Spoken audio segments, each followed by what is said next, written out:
BEd first இயர்ல psychology paper பார்க்க போறோம். அந்த சைக்காலஜி பேப்பர்ல இன்னைக்கு நம்ம 9th யூனிட் பார்க்க போறோம். அந்த 9th யூனிட் என்னன்னு கேட்டீங்கன்னா ஊடகம் மற்றும் குழந்தை வளர்ச்சி. இதுதான் 9th யூனிட். அதுல நம்ம இன்னைக்கு அதுல இருக்க மூணாவது கேள்வியை பார்க்க போறோம். இது ரொம்ப ரொம்ப முக்கியமான கேள்வி. ப்ரீவியஸ் இயர் क्वेश्चनல 2 வருஷ क्वेश्चनல இந்த கேள்வி கேட்டிருக்கான். சோ இத நான் ஃபர்ஸ்ட் உங்களுக்கு நடத்திடுறேன்.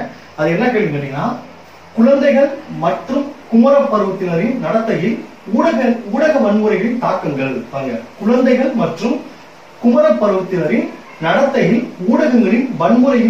ஊடக வன்முறைகளின் தாக்கங்கள். இந்த கேள்வியை பார்க்க போறோம். இந்த கேள்வியை நான் சொல்ற ஃபார்மட் எழுதுங்க. நீங்க எந்த புக்கை படிச்சாலும் நான் சொல்ற முக்கியமான விஷயத்த நீங்க அதில் சேர்த்துக்கலாம். சரிங்களா? சோ நான் சொல்ற ஃபார்மட் எழுதுங்க. ஃபர்ஸ்ட் இந்த ஹெட்டிங் போட்டுங்க. இந்த ஹெட்டிங் போட்டு இன்ட்ரோடக்ஷன் ஃபர்ஸ்ட் எழுதிட்டு நல்லா கொஞ்சங்க. இன்ட்ரோடக்ஷன் ஃபர்ஸ்ட் எழுதிட்டு அதுக்கு பிறகு இந்த 5 ஹெட்டிங் போட்டுங்க. இன்ட்ரோடக்ஷன் எழுதாம நீங்க முன்னூறு 5 இன்ட்ரோடக்ஷன் எழுதிட்டு அப்புறம் இந்த 5 பாயிண்ட் போட்டுங்க. முதல் பாயிண்ட் என்னன்னா தேசிய மனநல நிறுவனம் 1982 ஆய்வின் அறிக்கை. இந்த ஊடக வன்முறையால என்ன பிரச்சனை வருதுன்னு சொல்லியிருக்காங்க. அடுத்து உளவியலாளர் எல் ரோபர்ட் கியூஸ்மன் ஆய்வின் அறிக்கை. அடுத்து 3 ஒளிப்பேழை விளையாட்டு. 4 ஊடக வன்முறை குழந்தைகளை பாதிக்கும் விதங்கள். 5 ஊடக வன்முறையை களைவதில் பெற்றோர்களின் பங்கு. அடுத்து ஊடக வன்முறையை களைவதில் கல்வியின் பங்கு. இந்த 6 ஹெட்டிங் போட்டுங்க. சரிங்களா? சோ ஃபர்ஸ்ட் நம்ம குழந்தைகள் மற்றும் குமர பருவத்தினர் நடத்தையில் ஊடகங்களின் வன்முறைகள் தாக்கங்கள் அப்படின்னு சொல்லி ஃபர்ஸ்ட் ஒரு இன்ட்ரோடக்ஷன் எழுதுங்க. என்ன சார் இன்ட்ரோடக்ஷன் எழுதணும் நோட் பண்ணிக்கங்க. பாருங்க, அந்த ஹெட்டிங் போட்டு இன்ட்ரோடக்ஷன். தொலைக்காட்சி மற்றும் வீடியோவில் வன்முறை படங்களை பார்ப்பதினால் பாருங்க, தொலைக்காட்சி மற்றும் வீடியோவில் வன்முறை படங்களை பார்ப்பதினால் கையடக்க பேசி, தொலைபேசி, செல்போன், கையடக்க பேசி மற்றும் இணையதளத்தில் வன்முறைகளை பாதிக்க வைக்கும் விதத்தில் விளையாட்டுகளை விளையாடுவதால் விரும்பத்தகாத விளைவுகள் குழந்தைகள் மற்றும் குமர பருவத்தினிடையே ஏற்படுகிறது. பாருங்க, நல்லா கொஞ்சங்க. இந்த தொலைக்காட்சியில அப்புறம் இந்த வீடியோ வன்முறை படங்களை பார்ப்பதால் இதை பார்க்கிறதாலும் அப்புறம் இந்த கையடக்க பேசி மற்றும் இணையதளத்தில் வன்முறைகளை பாதிக்க வைக்கும் விதத்தில் விளையாட்டுகளை விளையாடுவதால் வன்முறைகளை பாதிக்கும் விதத்தில் விளையாட்டுகளை விளையாடுவதால் விரும்பத்தகாத விளைவுகள் குழந்தைகள் மற்றும் குமர பருவத்தினிடையே ஏற்படுகிறது. இதுதான் முதல் பாடம். தொலைக்காட்சி மற்றும் வீடியோவில் வன்முறை படங்களை பார்ப்பதினால் கையடக்க பேசி மற்றும் இணையதளத்தில் வன்முறைகளை பதிய வைக்கும் விதத்தில் விளையாட்டுகளை விளையாடுவதால் விரும்பத்தகாத விளைவுகள் குழந்தைகள் மற்றும் குமர பருவத்தினிடையே ஏற்படுகிறது. இந்த ஒரு பாடலுங்க. அடுத்து கீழே பரவாயில்ல. குழந்தைகள் மற்றும் குமர பருவத்தினரின் நடத்தையில் மாற்றம் ஏற்பட்டு, ஏன்னா ஊடகங்கள் தாக்கங்கள் தான் இன்னைக்கு எப்படி அந்த ஊடகத்தில் இருக்க எல்லா விஷயத்தையும் நம்ம ரியல் லைஃப்ல கொண்டு வர முயற்சிக்கிறோம். அது குழந்தை பருவத்தினரோட இல்ல, இன்னைக்கு ஒரு குறிப்பிட்ட ஏஜ் தாண்டவங்க கூட அது அவங்களை பாதிக்குது. இது உண்மை. சரிங்களா? குழந்தைகள் மற்றும் குமர பருவத்தினரின் நடத்தையில் மாற்றம் ஏற்பட்டு அது அவர்களிடையே உளவியல் பிரச்சனைகளை உண்டு பண்ணுகிறது. உளவியல் பிரச்சனைகளை குழந்தைகள் அவங்கள்ட்ட ஒரு மாற்றத்தை ஏற்பட்டு அவங்களுக்கு உளவியல் பிரச்சனைகளை உண்டு பண்ணுகிறது அப்படின்னு சொல்றாங்க.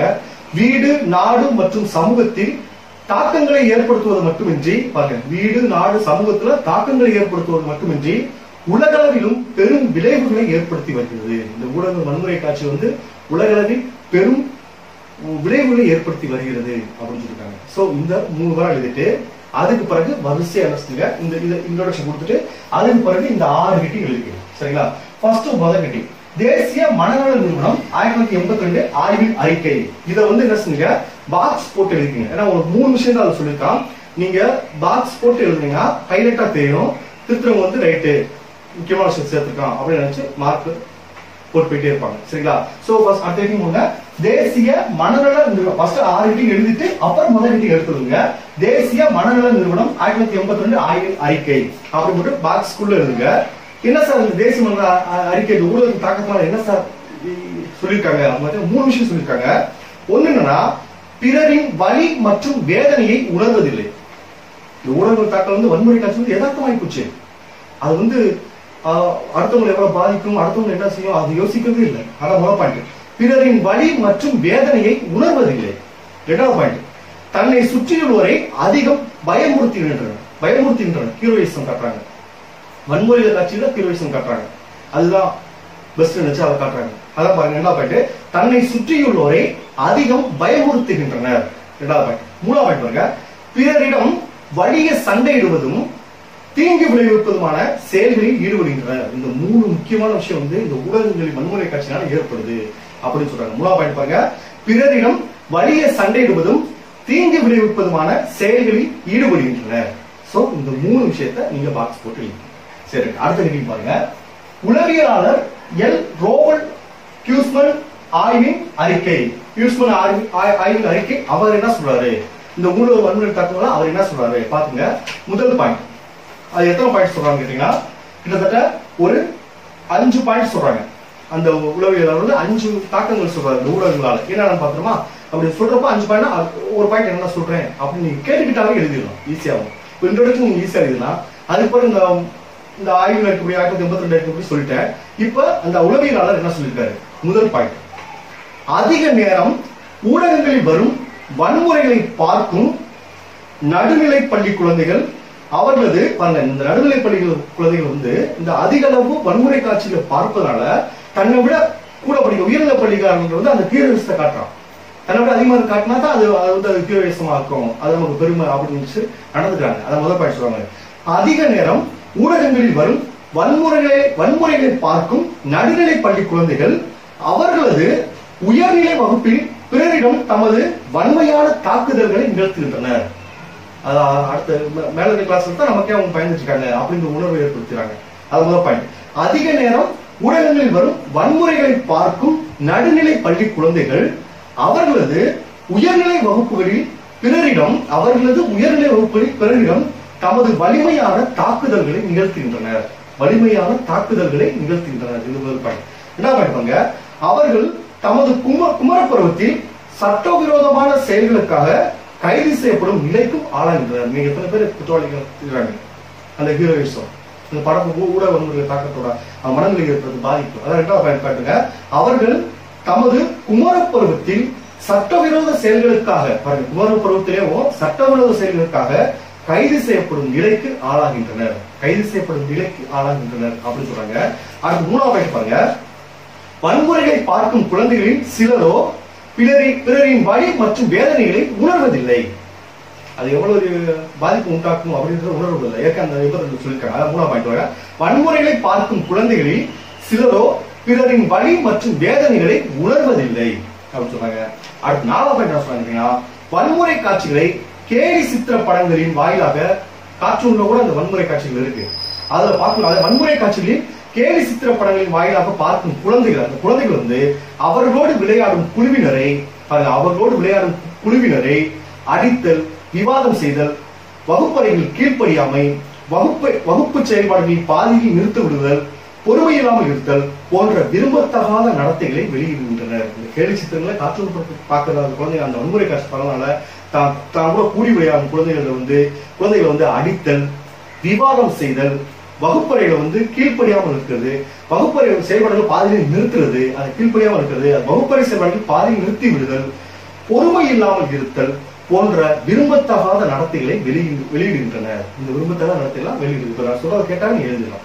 அடுத்த 5வது பாயிண்ட் சொன்னா, சூப்பர்மேன், ஸ்பைடர்மேன், சக்திமான் போன்ற குழந்தைகளுக்கான தொடரில் வரும் தீய சக்திகளுக்கான கதாபாத்திரங்கள் வன்முறைகளை கையாளுவதை காட்டுவதால் அந்த கதாநாயகனே வன்முறை கையாளுறாங்க, அந்த தீய சக்திகளும் வன்முறை கையாளுறாங்க, எல்லாமே வன்முறையத்தை காட்டப்படுது.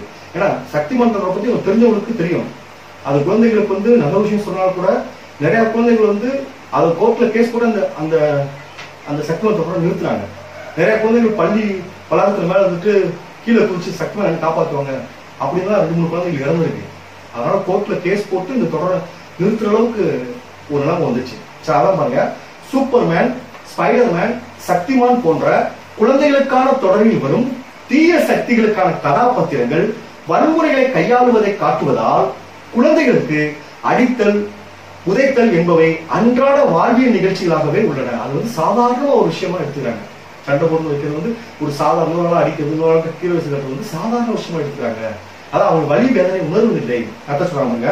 சூப்பர்மேன், ஸ்பைடர்மேன், சக்திமான் போன்ற குழந்தைகளுக்கான தொடரில் வரும் தீய சக்திகளுக்கான கதாபாத்திரங்கள் வன்முறைகளை கையாளுவதாக காட்டுவதால் குழந்தைகளுக்கு அடித்தல் உதைத்தல் என்பது அன்றாட வாழ்வியல் நிகழ்ச்சிகளாக உள்ளன. அதனால் ஏற்படும் பின்விளைவுகளை அவர்கள் உணர்வதில்லை. சோ இதுதான் என்ன கேட்டீங்கன்னா இந்த உளவியலாளர் எஸ். ரோபர்ட் ஹியூஸ்மன் அவர் ஆய்வின் அறிக்கை. சரிங்களா? அடுத்து பாருங்க மூணாவது ஒளிப்பேழை விளையாட்டு. மூணாவது ஹெட்டிங் பாருங்க. இந்த மூணாவது ஹெட்டிங் நீங்க ஓனா எழுதிக்கலாம். அதாவது கேம் வீடியோ கேம் விளையாடுறது. சரிங்களா? உங்களுக்கு தெரிஞ்ச கேம் பத்தி சில கேம் வந்து ஒரு மூணு கேம் பத்தி வரிசையா கொடுத்து அது ஒரு கேம் என்ன விளையாடுறாங்க, அது எந்த அளவுக்கு வன்முறை இருக்கு, அது குழந்தைகள் எப்படி பாதிக்குது அப்படின்னு நீங்க ஓனா எழுதிக்கலாம். ஆங்கிரி பேர்ட் நிறைய கேம் விளையாட்டுருக்கு. குழந்தைகள் அடிக்ட் ஆயிடுச்சு. வெளியே போய் விளையாடுறதுக்கான வாய்ப்பு இல்லாம போச்சு. எல்லாரும் அந்த போனை கையில் வச்சுட்டே அந்த கேம் விளையாட்டு வன்முறை கட்சியில் இருக்க ஷூட்டிங் கேம் அந்த மாதிரிலாம் வர்றாங்க. நீங்க உங்களுக்கு தெரிஞ்ச ஒரு 3 கேம் போதும். அந்த 3 கேம் லிஸ்ட் பண்ணி அது வந்து குழந்தைகள் எந்த அளவுக்கு பாதிக்குது நீங்க ஓனா எழுதிக்கலாம். அது என்ன வன்முறை காட்சிகள் வருது, அது குழந்தைகள் மனதில் எப்படி பாதிக்குது அப்படின்னு நீங்க ஓனா எழுதிக்கலாம்.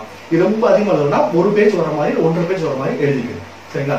அடுத்து பாருங்க 4வது பாயிண்ட் ஊடக வன்முறை குழந்தைகளை பாதிக்கும் விதங்கள் தான் முக்கியமான பாயிண்ட் கேள்வியோட. 4வது பாயிண்ட் பாருங்க ஊடக வன்முறை குழந்தைகளை பாதிக்கும் விதங்கள். பாருங்க ஊடக வன்முறை குழந்தைகளை பாதிக்கும் விதங்கள். இது பாத்தீங்கன்னா ஒரு 11 பாயிண்ட் சொல்லியிருக்காங்க. குழந்தைகளை வந்து இந்த ஊடக வன்முறை எப்படி பாதிக்குதுன்னு ஒரு 11 பாயிண்ட் சொல்லியிருக்காங்க. நான் சொல்ல நோட் பண்ணி வச்சுக்கோங்க. இதை நீ கேட்டாவே போது எழுதிடலாம். இப்போ உங்களுக்கே தெரிஞ்சுக்கணும் வன்முறைன்னு இன்ட்ரோடக்ஷன் இதுதான். அடுத்து 1982 இந்த மனநல என்ன சொல்லியிருக்கு, அடுத்து உளவியல் அறிஞர் என்ன சொல்லியிருக்காரு, அடுத்து ஒளிப்பறையா இருக்கு, அதை பத்தி எழுத போறோம். அடுத்து இந்த குழந்தைகளை பாதிக்கும் இது நான் வரிசையை சொல்றப்பே நீங்க பார்த்துட்டா ஈஸியா எழுதிடலாம். சரிங்களா? பாருங்க ஊடக வன்முறை குழந்தைகளை பாதிக்கும் விதங்கள். முதல் பாயிண்ட் அதாவது அதை பத்தி இன்ட்ரோடக்ஷன். மனித நடத்தையியல் அறிஞர் கெயில் க்ரோஸ் அந்த ஒரு அறிஞர் வந்து மனிதனோட நடத்தையில ஆய்வு பண்ற ஒரு அறிஞர். அதான் மனித நடத்தையியல் அறிஞர் கெயில் க்ரோஸ் என்பவர் தொலைக்காட்சியில் வன்முறை மற்றும் அது எப்படி குழந்தைகளை பாதிக்கிறது என்று தமது ஆராய்ச்சி வாயிலாக கீழ்கண்ட கருத்தினை தெரிவிக்கிறார். இதுல முக்கியமான பாயிண்ட் வந்து அந்த அவர் பேர் வந்து கெயில் கிராஸ் அப்படின்றவரை நோட் பண்ணிக்கணும் நீங்க. அதான் மனித நடத்தை அவர் எதை பத்தி ஆராய்ச்சி பண்றாரு, மனித நடத்தைகளை பற்றி ஆராய்ச்சி பண்றாரு. அது இந்த ஊடகங்கள்ல வன்முறை காட்சிகளால அதனால குழந்தைகளுக்கு எந்த மாதிரி பாதிப்புகள் வருது அப்படின்றத பின்வருமாறு விளக்குறாரு. அதான் பாருங்க மனித நடத்தையியல் அறிஞர் கெயில் க்ரோஸ் என்பவர் தொலைக்காட்சியில் வன்முறை மற்றும் அது எப்படி குழந்தைகளை பாதிக்கிறது என்று தனது ஆராய்ச்சியின் வாயிலாக கீழ்கண்ட கருத்தினை தெரிவிக்கிறார். தன்னுடைய ஆராய்ச்சியின் வாயிலாக கீழ்கண்ட கருத்தினை தெரிவிக்கிறார். அது என்னன்னு பார்த்தோமா? முதல் பாயிண்ட் ஊடகம் வாயிலான வன்முறைகள் மாணவர்தம் சிந்தனைகளையும் மற்றும் செயல்களையும் கடுமையாக பாதிக்கிறது. அவருடைய சிந்தனைகளையும் செயல்களையும் வந்து குழந்தைகளோட சிந்தனை செயல்களையும் கடுமையாக பாதிக்கிறது சொல்றாரு. ஒரே ஒரு சொல்றாரு. முதல் பாயிண்ட் தான் ஊடகம் வாயிலான வன்முறைகள் மாணவர் தம் சிந்தனைகளையும் மற்றும் செயல்களையும் கடுமையாக பாதிக்கின்றது. முதல் பாயிண்ட். இரண்டாவது பாயிண்ட் பாருங்க கற்றல் பொதுவாக எப்படி ஏற்படுது? அனுபவங்கள், சமூக நடவடிக்கைகள் மற்றும் முன்மாதிரிகள் நமக்கு முன்னாடி இதை வச்சுதான் கற்றல் நடைபெறுது. ஒரு பிசினஸ் பண்ணா முன்னாடி எப்படி பண்ணாங்க, எந்த மாதிரி ஹேண்டில் பண்ணாங்க அப்படின்ற ஒரு முன்மாதிரி தான். சரிங்களா? அதாங்க கற்றல் பொதுவாக எப்படி நடக்குது? அனுபவங்கள், சமூக நடவடிக்கைகள் மற்றும் முன்மாதிரிகள் போன்றவற்றின் மூலமாக நடைபெறுகிறது. இதுதான் குழந்தைகளுக்கான கற்றல் நடைபெறுது. அப்ப வன்முறை அதே மாதிரி வன்முறை காட்சிகளை பார்க்கறதுனால அதை கேட்கறதுனால அந்த வன்முறையில குழந்தைகள் கத்துக்கிறது. எப்படி கற்றல் எப்படி நிலவுறது? அப்ப வன்முறை காட்சிகளை பார்க்கறாங்க அதை கத்துக்கிறது அப்படின்னு சொல்றாங்க. என்ன பண்றாங்க? கற்றல் பொதுவாக அனுபவங்கள், சமூக நடவடிக்கைகள் மற்றும் முன்மாதிரிகள் போன்றவற்றின் மூலம் நடைபெறுகிறது. இது ஒரு வாய்ந்த வச்சு அர்த்தரிங்க. அதனால் இவ்வன்முறை காட்சிகளை ஊடகங்கள் வாயிலாக பார்ப்பதால் அதே மாதிரி அனுபவங்கள் கிடைக்குது. பார்ப்பதால், கேட்பதால், படிப்பதால் உண்மை நிலையை அறிவதில் கடினம் ஏற்படுகிறது. இதுதான் யதார்த்தமான சமூகத்தில் நடக்கிற விஷயம் போல அப்படின்னு அவங்களே நினைச்சுக்கிறாங்க. அதான் பாருங்க. அதனால் இவ்வன்முறை காட்சிகளை ஊடகங்களின் வாயிலாக பார்ப்பதால், கேட்பதால், படிப்பதால் உண்மை நிலையை அறிவதில் கடினம் ஏற்படுகிறது. உண்மை நிலைய குழந்தை கற்றுக்கிறது வந்து கடினம் ஏற்படுது. யதார்த்தம் எது, யதார்த்தம் மீறிய செயல் எது அப்படின்ற உண்மை நிலையை தெரிஞ்சுக்கிறது குழந்தைகள் வந்து கடினமா இருக்கு. இது 2வது பாயிண்ட். 3வது பாயிண்ட் பாருங்க நம்பிக்கையின்மை, அச்சம், நெறிப்பிறழ்வு மற்றும் மன போராட்ட நிலைகளுக்கு ஆளாகின்றன. ஊடக வன்முறை காட்சிகளால நம்பிக்கையின்மை, அச்சம், நெறிப்பிறழ்வு சொல்றாங்க, நம்பிக்கையின்மை, அச்சம், நெறிப்பிறழ்வு மற்றும் மனப்போராட்ட நிலைகளுக்கு ஆளாகின்றனர். குழந்தைகள் இந்த விஷயத்துக்கு ஆளாகின்றனர் அப்படின்னு சொல்றாங்க. அது 4வது பாயிண்ட். மூளைப்பகுதி வேதியியல் மாற்றங்களுக்கு உட்படுத்தப்படுவதால், இந்த மாதிரி வன்முறை காட்சிகளை பார்க்கறதுனால மூளைப்பகுதி வேதியியல் மாற்றங்களுக்கு உட்படுவதால் மன அழுத்த நோய்க்கு அது வழிவகுக்கிறது. மன அழுத்த நோய்க்கு வழிவகுக்குன்னு சொல்றாங்க. அதான் 4வது சொல்றாங்க, மூளைப்பகுதி வேதியியல் மாற்றங்களுக்கு உட்படுத்தப்படுவதால் மன அழுத்த நோய்க்கு அது வழிவகுக்கிறது அப்படின்னு சொல்றாங்க. அடுத்து 5வது பாருங்க, வன்முறையை கண்டது, கேட்டது, படித்தது போலவே ஒருவரை செய்யவும் தூண்டுகிறது. இதுதான் மெயின் விஷயம். கண்டது, படித்தவர் ஒருவரை செய்யவும் தோன்றுகிறது. நம்ம மனசுல பதிய பதிய பதிய பதிய அது செயலா மாறிடுது. கத்த சொல்றாங்க, வன்முறையை கண்டது, கேட்டது, படித்தது போலவே ஒருவரை செய்யவும் தூண்டுகிறது. அவர் ஆய்வு அறிக்கையில சொல்லியிருக்காங்க, செய்யவும் தூண்டுகிறது அப்படின்னு சொல்லியிருக்காங்க. அடுத்த 6வது பாயிண்ட் பாருங்க, பிறரை துன்புறுத்தி இன்பம் காண செய்கிறது. அடிச்சு வச்சு அவன் பயப்படுறத வச்சு நமக்கு ஒரு இன்பம். அதான் பிறரை துன்புறுத்தி இன்பம் காண செய்கிறது அப்படின்னு சொல்றாங்க. 6வது பாயிண்ட். அடுத்த 7வது பாயிண்ட், பிறர் மனத்தினை அறிய முடியாத, பிறருடைய ஃபீலிங்கை புரிஞ்சுக்க முடியாம, பிறரின் மனத்தினை அறிய முடியாத மற்றும் புரிந்து கொள்ள இயலாத உளவியல் நோய்களுக்கு ஆட்படுகின்றனர். அதான் நீ சின்ன வயசுல குழந்தைங்க பெரியவங்க எடுத்து பேசுறாங்க. ஏன் அது ஒரு மாடுலேஷன் மாதிரி நினைச்சுக்கிறாங்க. சரி, அதான் பாருங்க, பிறர் மனதினை அறிய முடியாது மற்றும் புரிந்து கொள்ள இயலாத உளவியல் நோய்க்கு ஆட்படுகின்றனர் அப்படின்னு சொல்றாரு. அடுத்த 8வது பாருங்க, பிறருடன் ஏற்படும் கருத்து வேறுபாட்டால் அமைதி முறையை கையாளாமல், பிறருடன் கருத்து வேறுபாடுனா நம்ம மொழியை பார்த்து அவங்க அந்த மாதிரி அமைதி முறையை கையாளாமல் வம்பு சண்டையில் ஈடுபடுவதை கண்கூடாக காணலாம். இது எதனால இருக்குன்னா ஊடக வன்முறையால் ஏற்படும் சொல்லி அந்த உளவியல் அறிஞர் சொல்லியிருக்காரு. அதை 8வது பாருங்க, பிறருடன் ஏற்படும் கருத்து வேறுபாட்டால் அமைதி முறையை கையாளாமல் வம்பு சண்டையில் ஈடுபடுவதை கண்கூடாக காணலாம். அப்ப அவங்க சொல்ற வச்சு ஈஸியா புரிஞ்சுக்கலாம். பிறரை துன்புறுத்தி இன்பம் காணச்சுறாங்க, பிறர் மனதினை அறியாம புரிந்து கொள்ள முடியாம ஒரு நோய்க்கு ஆளாக்குறாங்க. அடுத்து பிறரோட ஏற்படும் கருத்துக்கள் அமைதியான முறை தீர்த்து இருப்பதா வம்பு சண்டையில் ஈடுபடுறாங்க. அதெல்லாம் சிம்பிளான விஷயம் பாருங்க. அடுத்து 9வது பாயிண்ட் பாருங்க, சமூக உறவில் அவநம்பிக்கை கொண்டு, சமூக உறவில் அவநம்பிக்கை கொண்டு சமூகத்தால் தாம் பாதிக்கப்படுவோம் என அச்சம் கொண்டு. பாருங்க, எத்தனையோ சீரியல் பாக்குறாங்க, பார்த்துட்டு இப்படிதான் இருக்குமா என்னன்னு அவங்க என்ன நினைச்சாங்க, அப்ப நம்ம தற்காப்பா இருந்துக்கணும். ஒரு ஒரு குடும்ப சீரியல் போறாங்கன்னா எத்தனையோ ப்ராப்ளத்தை காட்டுறாங்க. அப்ப இந்த ப்ராப்ளம் நமக்கு வந்துருமோ, அப்ப நம்ம முன்னெச்சரிக்கையா இருந்துக்கணும்னு நினைச்சு அவங்க செய்யற நடவடிக்கை அதுவே தப்பாய் போகுது. இது எதார்த்தமா எத்தனையோ ஃபேமிலி நடந்திருக்கு.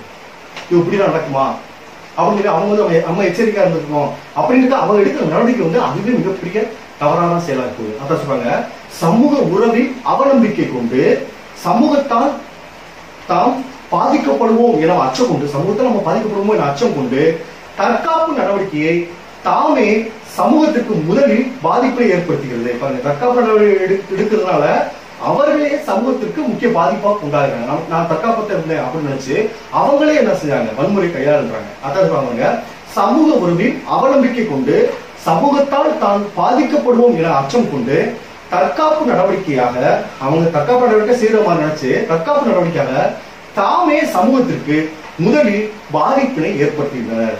தாமே சமூகத்திற்கு முதலில் பாதிப்பை ஏற்படுத்துகின்றனர் அப்படின்னு சொல்றாங்க. அடுத்து 10வது பாருங்க, ஒத்துழைப்பு நல்காமை. என்ன சொன்னாலும் எதிர்த்து பேசுறது, என்ன சொன்னாலும் மதிக்காம இருக்கிறது, அதுதான் ஹீரோயிசம். அதான் அந்த பெரிய ஆளு அப்படின்னு நினைச்சுக்கிறாங்க. ஒத்துழைப்பு நல்காமை மன நிறைவின்மையும், எதுலையுமே ஒரு திருப்தி இல்லாம இருக்கிறது, மன நிறைவின்மையும் ஏற்படுகிறது அப்படின்னு சொல்றாங்க. அதாவது ஒத்துழைப்பு நல்காமை மன நிறைவின்மையும் ஏற்படுகிறது. அடுத்து 11வது பாயிண்ட் பாருங்க, பெரியவர்களை போல் சட்டவிரோத செயல்களில் ஈடுபட செய்கிறது. பெரியவர்களுக்கு ஈக்குவல் பண்ணி சட்டவிரோத செயல்களில் ஈடுபட செய்கிறது அப்படின்னு சொல்றாங்க. அதான் பாருங்க, பெரியவர்களை போல் சட்டவிரோத செயல்களில் ஈடுபட செய்கிறது. சோ இதுதான் என்னன்னா ஊடக வன்முறை குழந்தைகளை பாதிக்கும் விதங்கள் 11. அடுத்து பாருங்க, ஊடக வன்முறையை களைவதில் பெற்றோரின் பங்குகள். பெற்றோர்கள் பங்கு, ஊடக வன்முறைகளுக்காக பெற்றோருக்கு என்ன பங்கு இருக்கு, நல்லா நோட் பண்ணி வச்சுக்கோங்க. இது யதார்த்தமான வார்த்தையா இருக்கும், நான் சொல்ல நீங்க கேட்டுட்டா போதும், ஈஸியா இருக்கும். சரி, பெற்றோர்கள் என்ன பங்கு இருக்கு, என்ன சொல்லுவாங்க. முதல் பாயிண்ட், குழந்தைகள் பயன்படுத்தும் ஊடகங்களின் மேல் அவ்வப்போது ஒரு பார்வை செலுத்த வேண்டும். ஊடகங்களை பயன்படுத்தும் போது குழந்தைகள் என்ன செய்யறாங்க, ஏசுறாங்க, அவ்வப்போது அதை பார்த்துக்கிட்டேவும் கவனமா இருக்கணும். முதல் பாயிண்ட் சொல்லுவாங்க, குழந்தைகள் பயன்படுத்தும் ஊடகங்களின் மேல் அது எந்த உடம்பா இருக்கலாம், செல்போனா இருக்கலாம், டிவியா இருக்கலாம், எது வேணா இருக்கலாம். அவங்க என்ன பாக்குறாங்க, என்ன இது பண்றாங்கன்னு ஒரு பார்வை வச்சுட்டு சொல்றாங்க. குழந்தைகள் பயன்படுத்தும் ஊடகங்களின் மேல் அவ்வப்போது ஒரு பார்வை செலுத்த வேண்டும். முதல் பாயிண்ட். ரெண்டாவது பாயிண்ட் பாருங்க, குழந்தைகள் விரும்பி பார்க்கும் தொலைக்காட்சிகள் தொடர் பற்றி பாருங்க. குழந்தைகள் விரும்பி பார்க்கும் தொலைக்காட்சி தொடர்கள் பற்றி தாமும் அறிந்து கொள்ள வேண்டும். அது எந்த மாதிரி ப்ரோக்ராம், எதை சொல்றாங்க ப்ரோக்ராம் அப்படின்னு நம்மளும் பெற்றோர் தெரிஞ்சுக்கணும். அதான் அந்த குழந்தை பார்க்கலாமா, அது நல்ல விஷயம் எது கெட்ட விஷயம் அவர் விவாதிக்க முடியும். அப்ப பெற்றோர்கள் அதை தெரிஞ்சுக்கணும். ரெண்டாவது என்ன சொல்றாங்க, குழந்தைகள் விரும்பி பார்க்கும் தொலைக்காட்சி தொடர்கள் பற்றி தாமும் அறிந்து கொள்ள வேண்டும். ரெண்டாவது சொல்றாங்க. 3 அப்ப தெரிஞ்சுக்க மட்டும்தான். 3ஆவது பாயிண்ட், அவர்களோடு இணைந்து விமர்சனம் செய்து நல்ல கருத்துக்களை மட்டும் அவர்கள் மனதில் இருத்தி வைக்க வேண்டும். அவர்களோடு விமர்சனம் செய்து இந்த ப்ரோக்ராம் இது தவறான விஷயம், இதுதான் சரியான விஷயம், அவங்ககிட்ட பேசி கலந்தாச்சு அது நல்ல விஷயத்த கூட மனசை பதிவிக்கணும் அப்படின்னு சொல்றாங்க. அப்ப 3ஆவது அவர்களோடு இணைந்து விமர்சனம் செய்து நல்ல கருத்துக்களை மட்டும் அவர்கள் மனதில் இருத்தி வைக்க வேண்டும். நல்ல கருத்துக்களை மட்டும் அவர்கள் மனதில் இருத்தி வைக்க வேண்டும். இது முக்கியமான விஷயம். பெற்றோர்கள் மோஸ்ட்லி செய்யறது நம்ம குழந்தைங்களுக்கு டிவி பார்க்கறாங்க, அவங்க பார்க்க நம்ம வேலையை பார்க்குறோம். செல்போன் ஊட்டுறாங்க, எது ஊட்டுறாங்க ஊட்டுறோம். அவன் என்ன பார்க்கறான், என்ன ப்ரோக்ராம் பார்க்கறான், செல்போன் என்ன பார்க்கறான் அப்படின்றத பெற்றோர்கள் கண்காணிச்சுட்டே இருக்கணும் அப்படின்னாங்க. அது 4ஆவது பாயிண்ட், செய்திகளில் வரும் வன்முறைகளை படிப்பது முக்கியமான விஷயம். இப்போ நியூஸ்லயும் எத்தனையோ பிரச்சனை போடும்போது குழந்தைகள் பார்க்கறப்ப இதெல்லாம் நடக்குதா அது ஒரு விழிப்புணர்வு ஒரு பக்கம் வருது, ஒரு பக்கம் இப்படிதான் இருக்கான்னு தவறான விஷயம் தெரிஞ்சுக்கிறாங்க. சொல்றாங்க, செய்திகளில் வரும் வன்முறைகளை படிப்பது பார்ப்பது மூளை பகுதியை பாதிப்பதால் பெற்றோர் மிகவும் எச்சரிக்கையுடன் இருக்க வேண்டும்.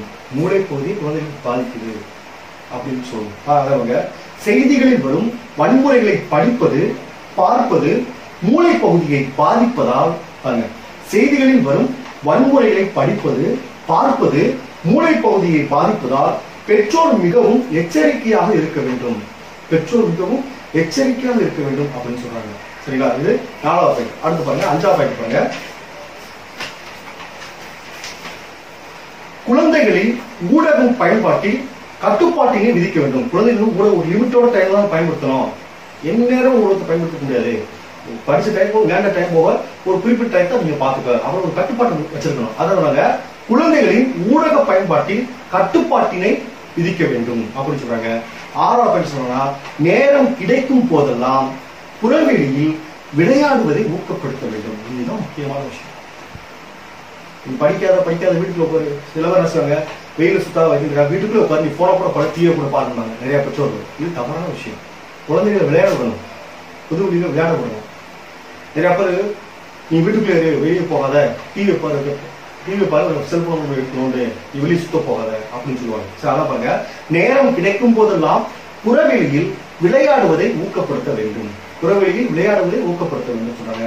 அடுத்து 7ஆவது பாயிண்ட் சொன்னா, பிற குழந்தைகளுடனோ அல்லது தம்முடனோ பாரம்பரிய விளையாட்டுகளை விளையாட செய்ய வேண்டும். ஏன்னா அந்த பாரம்பரிய ஒவ்வொரு விளையாட்டுலையும் ஒரு கருத்து இருக்கு, ஒரு நேர்மை இருக்கு. அந்த பாரம்பரிய விளையாட்டுல ஒரு குழுத்தன்மை இருக்கு, விட்டு கொடுக்கும் தன்மை இருக்கு. சரி, அதான் பிற குழந்தைகளுடனோ அல்லது தம்முடனோ பாரம்பரிய விளையாட்டுகளை விளையாட செய்ய வேண்டும். இந்த மாதிரி விஷயத்தெல்லாம் செஞ்சா குழந்தைகள் அந்த ஊடக வன்முறை தாக்குதல் காப்பாற்ற முடியும் அப்படின்னு சொல்றாங்க. இது பெற்றோருக்கு. அடுத்து பாருங்க, ஊடக வன்முறைகளை களைவதில் கல்வியின் பங்கு பாருங்க. அடுத்து பெற்றோர் பங்கு பார்த்தா நம்ம எஜுகேஷன் என்ன செய்யணும். சரிங்களா? இப்ப கிட்டத்தட்ட உங்களுக்கு 9 பாயிண்ட் இருக்குது. சரிங்களா? முதல் இப்ப பாருங்க, இது நீங்க எழுதினாவே கிட்டத்தட்ட உங்களுக்கு 6 பக்கம் வந்துடும். நீங்க எந்த புக்கம் பார்ப்பாங்க, கூட கொடுப்பாங்க, சில கம்மியா கொடுப்பாங்க. நான் சொல்ற விஷயத்தெல்லாம் நீங்க இந்த ஹெட்டிங்கை எடுத்துட்டு எல்லாம் வச்சு இந்த ஹெட்டிங்கை யூஸ் பண்ணிக்கோங்க. நீங்க எந்த புக்கை படிச்சாலும் அதுக்கு கருத்து அந்த ஹெட்டிங்ல நீங்க எழுதிக்கலாம். சரிங்களா? அப்ப இந்த கல்வியில என்ன சார் இருக்கு? முதல் பாயிண்ட், அறநெறி கல்வி மற்றும் நன்னெறி கல்வி அவசியம் பாடத்திட்டத்தில் இடம்பெற வேண்டும். இதுதான் முக்கியம். இப்ப நம்ம டீச்சர்ஸ் பாடம் நடத்தும் போது அவனை பாஸ் பண்ண வைக்கணும், மார்க் எடுக்கணும், அந்த நோக்கம் தான் எல்லாத்தையும் இருக்கு. அது மேனேஜ்மெண்ட் ப்ரெஷர் என்னன்னு தெரியாது. குழந்தைகளுக்கு நேர்மையான விஷயத்த சரியான விஷயத்த சொல்லிக் கொடுக்குறது இன்னைக்கு நிறைய தவிர்க்கப்படுது. ஏன்னா அவங்களுடைய ஒன்லி எக்கனாமிக் ஓரியன்ட் படிப்பு செலக்ட் பண்றது கூட வேலை வாய்ப்பு நம்ம அவங்க பிடிச்ச விஷயமா இருக்கான்னு தெரியல. எது வேலை வாய்ப்பு இருக்கு, எது இல்லை, நம்ம பிடிச்ச பாடத்தை அதுல கடுமையான உழைப்பை கொடுத்தா அந்த பாடத்திலும் ஜெயிச்சு முதல்ல வர முடியும் அப்படின்ற உணர்வு குழந்தைக்கு ஏற்படுது. ஆனா முதல் பாயிண்ட் பாருங்க, அறநெறி கல்வி மற்றும் நன்னெறி கல்வி அவசியம் பாடத்திட்டத்தில் இடம்பெற வேண்டும் அப்படின்னு சொல்றாங்க. 2ஆவது பாருங்க, இயற்கையை ஆதரிக்கும் மற்றும் போற்றும் வகையில் கலைத்திட்டம் அமைக்க வேண்டும். இதுதான் முக்கியம். இயற்கையோடு சேர்ந்த கல்வி தான் வெற்றி பெறும். இயற்கையோடு சேர்ந்த மனித வாழ்க்கை தான் வெற்றி பெறும். இதான் உண்மை. என்ன பாருங்க, இயற்கையை ஆராதிக்கும் மற்றும் போற்றும் வகையில் கலைத்திட்டம் அமைக்க வேண்டும். அது என்ன சார் சேர்க்கணும், கலைத்திட்டம் அமைக்க வேண்டும் போட்டு அதுக்கு ஸ்டார் போட்டு 3 விஷயம் இருக்கு. அதாவது மழைநீர் சேகரிப்பு, மரம் வளர்ப்பு, சுற்றுச்சூழல் பாதுகாப்பு போன்ற கருத்துக்களை உள்ளடங்கிய பாடப்பொருள் கடைத்திட்டத்தில் இடம்பெற வேண்டும். பாருங்க, முதல் பாயிண்ட் சொன்னேன், அறநெறி கல்வி மற்றும் நன்னெறி கல்வி அவசியம் பாடத்திட்டத்தில் இடம்பெற வேண்டும். முதல் பாயிண்ட் சொன்னேன். ரெண்டாவது சொன்னேன், இயற்கையை ஆராதிக்கும் மற்றும் போற்றும் வகையில் கலைத்திட்டம் அமைக்க வேண்டும் சொல்றேன். அப்ப என்னென்ன இயற்கை ஆராய்ச்சி அதுக்கு ஸ்டார் போட்டு இருக்குங்க. மழைநீர் சேகரிப்பு, மரம் வளர்ப்பு, சுற்றுச்சூழல் பாதுகாப்பு, அது 3 ஸ்டார் போட்டு அது கீழே போன்ற கருத்துக்களை உள்ளடக்கிய பாடப்பொருள் கலைத்திட்டத்தில் இடம்பெற வேண்டும் அப்படி இருக்குங்க. அப்ப திருத்த ஸ்டார் போட்டு இந்த விஷயம் கல்வி சேர்க்கணும் கரெக்டா உங்களுக்கு தெரிஞ்சிடும். அந்த அதை மட்டும் கைது போய் இருக்குங்க.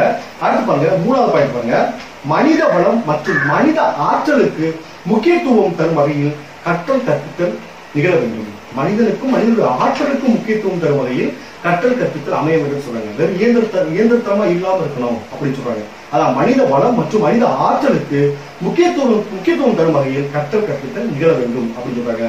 அடுத்து 4வது பாயிண்ட் பாருங்க, காந்திஜி, தாகூர், விவேகானந்தர், அரவிந்தர் போன்ற பலரின் கல்வி தத்துவங்கள் கற்பித்தல் முறையில் வலியுறுத்தப்பட வேண்டும் அப்படின்னு சொல்றாங்க. அறிஞர்கள் புரிஞ்சுக்க, காந்திஜி, தாகூர், விவேகானந்தர், அரவிந்தர் போன்ற பலரின் கல்வி தத்துவங்கள் கற்பித்தல் முறையில் வலியுறுத்தப்பட வேண்டும் அப்படின்னு சொல்றாங்க. அடுத்த 5வது பாயிண்ட் பாருங்க, தொழில்நுட்ப வளர்ச்சி சோம்பலுக்கும் வன்முறைக்கும் அல்ல. பாருங்க, தொழில்நுட்ப வளர்ச்சி வந்து நம்மளுக்கு சோம்பலை உருவாக்குறதுல வன்முறை ஏற்படுறதுக்காக இல்லை அப்படின்றத குழந்தைகளுக்கு உணர வைக்கணும். அதான் தொழில்நுட்ப வளர்ச்சி சோம்பலுக்கும் வன்முறைக்கும் அல்ல என்பதை மாணவர்களுக்கு புரிய வைக்க வேண்டும். ஒரு அறிவியல் பூர்வமான ஒரு விஷயம். நம்முடைய சோம்பலுக்கோ இல்லை வன்முறைக்காக தொழில்நுட்பம் கிடையாது அப்படின்னு மாணவர்களுக்கு புரிய வைக்கணும் அப்படின்னு சொல்றாங்க. அடுத்த 6வது பாயிண்ட், உடல்சார் விளையாட்டுக்கு முக்கியத்துவம். முக்கியமான விஷயம், உடல்சார் விளையாட்டுக்கு முக்கியத்துவம் தருவதுடன் பாரம்பரிய விளையாட்டையும் போற்றப்பட வேண்டும். ஸ்கூல்ல வந்து உடல்சார் விளையாட்டுக்கு முக்கியத்துவம் தரணும், பாரம்பரிய விளையாட்டையும் போற்றப்பட வேண்டும் அப்படின்னு சொல்றாங்க. அடுத்த 7th பாயிண்ட், கற்றல் கற்பித்தல் மதிப்பெண்களுக்கு அல்ல. அதான் முக்கியம். கற்றல் கற்பித்தல் வந்து மதிப்பெண்களுக்காக மட்டும் அல்ல, முழு ஆளுமை வளர்ச்சிக்காக இருப்பின் மாணவர்கள் மன அழுத்த நிலையிலிருந்து விடுபடுவர். கற்றல் கற்பித்தல் வந்து மதிப்பெண்களுக்காக மட்டும் கிடையாது, உன்னுடைய முழு ஆற்றல் திறனை வெளிப்படுத்துவதுதான் கல்வி. அது மாதிரி இருக்கணும். அப்பதான் மாணவர்களோட மன அழுத்தம் குறையும் சொல்லுவாங்க. இதுல உங்களுக்கு தவிர்த்து வரும். ஏன்னா ஊடக வன்முறைக்கும் இந்த கற்றல், ஏன்னா மன அழுத்தம் காரணமாகத்தான் மாணவர்கள் நிறைய பேர் ஊடகத்தை நோக்கி சொல்றாங்க. சரி, அத சொல்றாங்க, கற்றல் கற்பித்தல் மதிப்பெண்களுக்கு அல்லாமல் முழு ஆளுமை வளர்ச்சிக்காக இருப்பின் மாணவர்கள் மன அழுத்த நிலையிலிருந்து விடுபடுவர். இது 7வது பாயிண்ட். அடுத்து பாருங்க, 8வது பாயிண்ட் பாருங்க. 8வது, பெரும்பாலான மாணவர்கள் மன அழுத்தத்தின் காரணமாக, முக்கியமான நோட் பண்ண வேண்டிய ஒரு விஷயம், எல்லாரும் உணர வேண்டிய விஷயம், பெரும்பாலான மாணவர்கள் மன அழுத்தத்தின் காரணமாக ஊடக பயன்பாட்டில் அதிகம் ஈடுபடுகின்றனர். மன அழுத்தத்தின் காரணமாக ஊடக பயன்பாட்டில் குழந்தைகளுக்கு மன அழுத்தம் இல்லாமல் பாதுகாத்துக்கிறது தான் ஒரு பெற்றோருடைய ஆசை. கல்வியோட முக்கிய நோக்கம் தான். அதான் சொன்னாங்க, பெரும்பாலான மாணவர்கள் மன அழுத்தத்திற்கு காரணமாக ஊடக பயன்பாட்டில் அதிகம் ஈடுபடுகின்றனர்.